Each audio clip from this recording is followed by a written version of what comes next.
সুপ্রিয় দর্শক মণ্ডলী, আবার ফিরে এলাম ফ্রন্ট লাইনে। প্রফেসর দিলারা চৌধুরী, ডক্টর তুহিন মালিক আমাদের সঙ্গে রয়েছেন। আপনার দুজনেকে আবার স্বাগত জানাচ্ছি। বিরতিতে যাওয়ার আগে একজন দর্শক প্রশ্ন করেছিলেন যে সাংবিধানিক ধূম্রজাল, এই যে অবস্থা, এই যে সংকট, এই যে চলছে, যাই হোক, এই প্রশ্নের সূত্র ধরে আমি প্রশ্ন করতে চাই আপনাদেরকে, এই সংকট থেকে ভবিষ্যতে বাংলাদেশের চিত্রটা আপনি কিভাবে আঁকবেন রাষ্ট্রবিজ্ঞানী হিসেবে? সাংবিধানিক ধূম্রজাল যখন তৈরি হয়, সেটা দেশের জন্য একটা দেশ খুব একটা অনিশ্চয়তার মুখে পড়ে। কারণ দেশ চালানোর যে বেসিক গাইডলাইন্স গুলি থাকে আর কি, মানে ল হিসাবে, সেগুলি যখন আপনার সেগুলিকে নিয়ে যখন খেলা করা হয়, তখন আপনার ওই মানে সংবিধান তার পবিত্রতা হারায় একটা জিনিস, আর একটা জিনিস হলো মানুষ আইনের প্রতি আপনার কোনো শ্রদ্ধাশীল থাকে না। কিন্তু সবচেয়ে বড় সংকট যে এই ধূম্রজাল থেকে হতে পারে, যে এখানে আপনার কোনো অনেক কিছু ঘটে যেতে পারে, বিপর্যয়।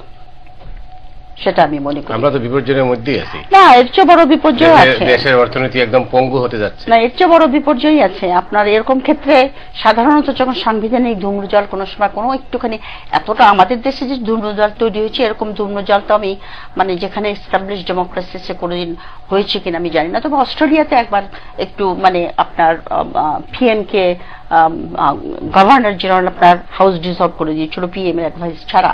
কিন্তু সেটা জাস্টিফাইড করেছিল তারা, যে গভর্নর জেনারেল যে দেশে একটা সংকট দেখা যাচ্ছিল পিএম এর আন্ডারে, সেই জন্য সে।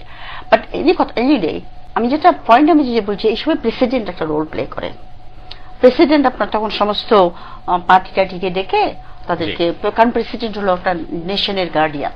কিন্তু আমাদের দেশে যে আমাদের ৭২-এর সংবিধানে আপনার এমন ভাবে তৈরি করা হয়েছে, কারণ ৭২-এর সংবিধানটা তৈরি করা হয়েছিল আপনার বঙ্গবন্ধু শেখ মুজিবুর রহমানকে সামনে রেখে। তো সেই কারণে আপনার ওই যে প্রেসিডেন্টকে এত পঙ্গু করে দিয়েছে। কারণ ফার্স্ট অফ অল প্রেসিডেন্টের ইলেকট্রাল কলেজটা হলো আপনার শুধু এমপিরা। কিন্তু তার মানে কি? তার মানে সে হয় আওয়ামী লীগের প্রেসিডেন্ট অথবা বিএনপি প্রেসিডেন্ট, যে পার্টি মেজরিটি পাচ্ছে তাদের প্রেসিডেন্ট। সে কিন্তু জাতির গার্ডিয়ান হিসেবে প্রেসিডেন্ট নয়। আমরা তার উপর নির্ভর করতে পারি না যে সে নিরপেক্ষ ভূমিকা নিয়ে এই যে একটা সংকট দেখা দিয়েছে, এই সংকটটা উনি রিজলভ করবেন। ইন্ডিয়াতে যেরকম প্রেসিডেন্ট নির্বাচনের ইলেকট্রাল কলেজটা অনেক বেশি ব্রড, যেরকম আপনার লোকসভার মেম্বার, বিভিন্ন প্রভিন্সের যে লেজিসলেচারের মেম্বার আছে, তারা সবাই মিলে আপনার প্রেসিডেন্টকে ইলেক্ট করে। তার ফলে আপনার প্রত্যেক যে পলিটিক্যাল ইউনিটগুলি আছে, প্রভিন্সগুলি আছে, প্রত্যেকে তারা ফিল করে যে ইনি আমাদেরও রিপ্রেজেন্টেটিভ, আমাদেরও গার্জিয়ান। উনি কোন একটা, যদি আমাদের সেন্ট্রাল প্রভিন্সের কোন রকম সমস্যা দেখা দেয়, India being a federal state, তাহলে আমাদের যে জাতীয় যিনি আমাদের মানে অভিভাবক আছেন, অভিভাবক এটাকে সর্ট আউট করে দেবেন, এবং তার প্রতি সেই ফেথটা আছে যে আপনার সে ওটাকে সলভ করে দেবে এবং আমরা এটা মেনে নেব। কারণ তাকে তো আমরাই ইলেক্ট করেছি। আপনার তো সেই পার্টিসিপেশন থাকতে হবে এবং কনফিডেন্স থাকতে হবে।